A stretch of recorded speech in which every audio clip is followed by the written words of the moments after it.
Under British military escort, 2 German Luftwaffe crewmen, an Unteroffizier, subordinate officer, or corporal, and an Oberleutnant, the highest-ranking lieutenant officer, who bailed out over the English countryside and were taken as POWs during a bombing raid, emerged from the London Underground onto the city streets as shocked Londoners look on.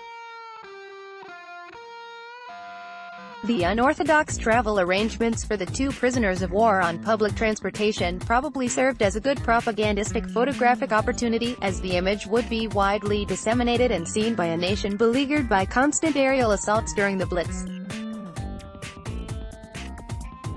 According to the Article 42 of the Geneva Conventions, it was explicitly forbidden to attack pilots who had bailed out of their aircraft, as well as surrendering pilots on the ground. Downed pilots on both sides were treated fairly well. The Luftwaffe tended to treat their POWs very well because they knew that the Allies had many of their men held as prisoners, so any word of poor treatment was likely to be responded with similar actions on the other side. In the beginning of World War II, there was a strong sense of chivalry between the British RAF and German Luftwaffe pilots. They liked to regard themselves as knights of the earth, and shooting defenseless enemy pilots in their parachutes would be contrary to their pilots' professionalism. The question of shooting an enemy pilot parachuting over his own territory aroused bitter debate from both sides.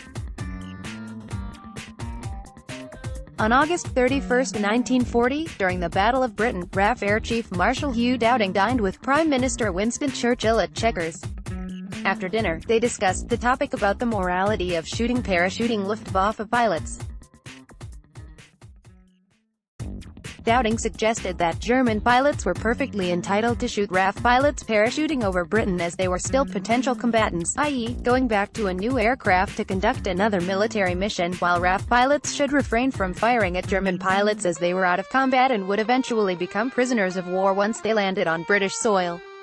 Churchill was appalled by this suggestion, arguing that shooting a parachuting pilot was like drowning a sailor.